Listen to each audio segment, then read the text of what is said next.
saya Heni Fiduniati, mahasiswi apoteker Universitas Muhammadiyah Malang, dan di sini saya akan menyampaikan pendapat saya mengenai cara seorang pemimpin menghadapi dan mengatasi kesulitan terhadap berkurangnya omset suatu apotik atau usaha kefarmasian di masa pandemi COVID-19.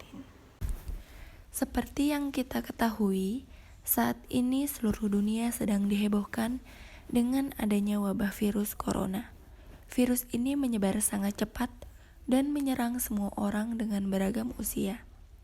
Yang menjadi permasalahan adalah karena virus ini belum ditemukan obat maupun vaksinnya. Sehingga siapa yang memiliki daya tahan tubuh baik, maka dia yang akan mampu melawan virus itu sendiri. Yang mengkhawatirkan yaitu dampak yang diberikan tidak hanya pada aspek kesehatan, melainkan hampir semua aspek ikut terdampak COVID-19. Pemerintah sedang bekerja keras dalam mengatasi pandemi di negara ini. Tentunya perlu dukungan dari seluruh rakyat Indonesia. Kita perlu meningkatkan kesadaran tentang kesehatan, minimal kesehatan diri kita sendiri. Dan kita perlu bergotong royong untuk sama-sama melawan virus yang melanda negara ini. Dalam kondisi pandemi seperti ini, semua orang merasa gelisah dan ketakutan. Banyak pihak yang dirugikan, terlebih mengenai perekonomian yang tidak stabil. Yang akan saya bahas di sini yaitu seorang apoteker pemilik apotik dalam mengatur atau mengendalikan permasalahan yang terjadi. Penurunan kegiatan jual beli masyarakat di apotik mengguncang omset para pemilik usaha. Terlebih jika pemilik usaha tidak dapat mengendalikannya dengan tepat. Hal paling buruk yang akan terjadi adalah kemungkinan berakhirnya usaha yang sudah dibangun. Dengan adanya kebijakan pemerintah bahwa apotik tetap boleh beroperasi di masa pandemi ini, sebenarnya masih sangat berpotensi untuk seorang apoteker melakukan pelayanan kefarmasian. Mengapa demikian? Bayangkan saja jika suatu apotek ditutup sementara sampai batas waktu yang belum ditentukan. Itu jauh lebih mendatangkan banyak masalah. Sebagai contoh, produk di suatu apotik yang mana apotek tersebut tidak beroperasi, maka tidak akan terjadi perputaran barang sehingga produk tersebut akan mengalami expired. Itu jauh lebih merugikan. Oleh karena itu, kesempatan inilah yang harus digunakan dan dimanfaatkan dengan sebaik-baiknya karena masih banyak sekali tanggungan yang perlu diperhatikan, seperti gaji karyawan, biaya air, biaya listrik, biaya keamanan, dan lain-lain. Pemilik usaha atau seorang apoteker harus kreatif dalam menjual produk. Harus mampu membaca situasi obat apa yang sedang masyarakat butuhkan. Misalnya, apoteker dapat menambah stok produk yang paling sering dicari dan mengurangi stok produk yang belum terlalu diperlukan pada masa pandemi ini. Jika dalam keadaan seperti ini omset belum bisa dikendalikan, maka perlu adanya tindakan lebih lanjut dari pemilik usaha. Menurut saya, ketika seseorang ingin membuka apotik atau suatu usaha, modal adalah hal yang harus diperhatikan, di mana modal yang digunakan tidak boleh habis di awal, melainkan harus ada sisa yang disisihkan ke dalam kas. Tujuannya adalah ketika apotik sedang terdesak, maka ada biaya untuk menutupi masalah tersebut.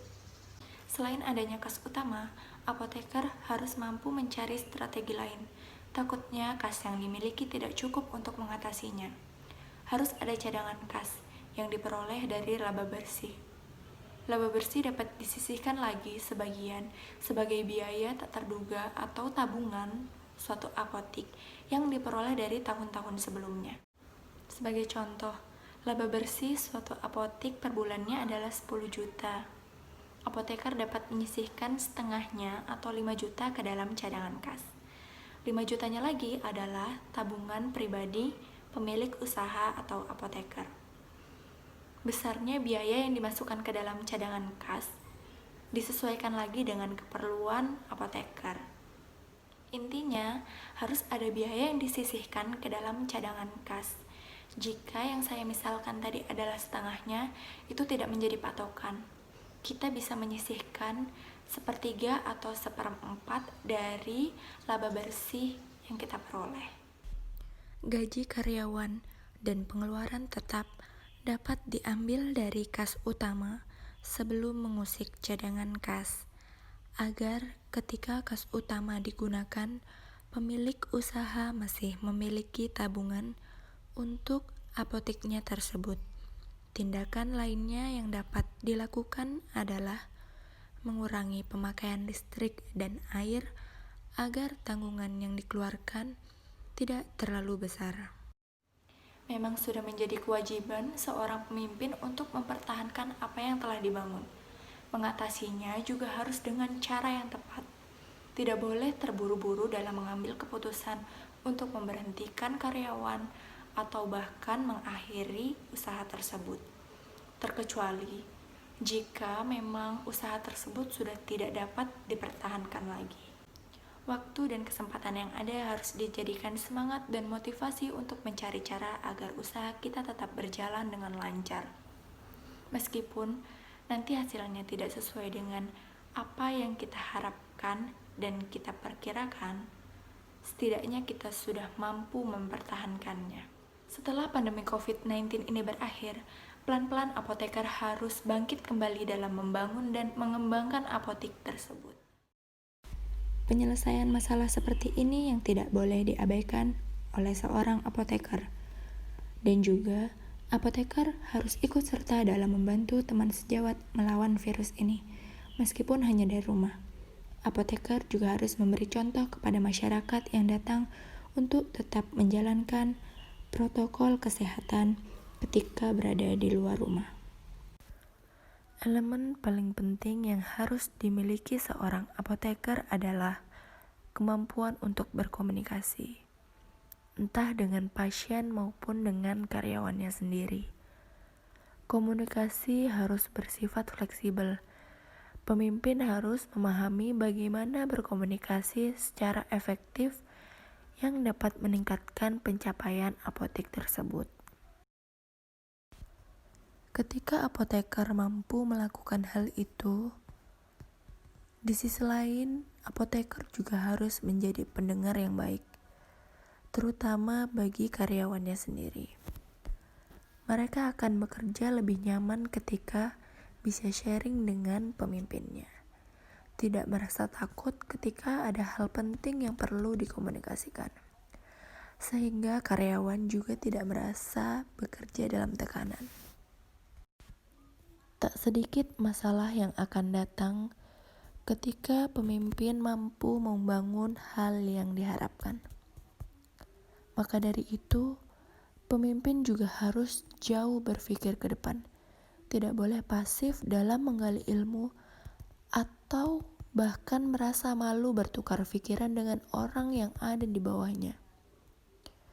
Jika ketiga hal itu dipegang teguh oleh pemimpin atau seorang apoteker, dalam mengambil keputusan pun pasti akan terkendali dengan baik.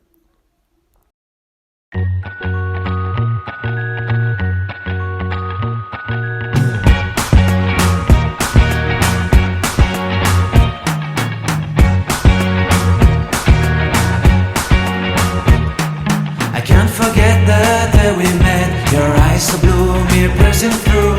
I can't forget the day we met. Sekian pendapat yang bisa saya sampaikan. Mohon maaf jika masih banyak kekurangan dan hal-hal yang tidak sesuai, serta kesalahan dalam pemilihan kata yang kurang tepat. Terima kasih. Wassalamualaikum warahmatullahi wabarakatuh.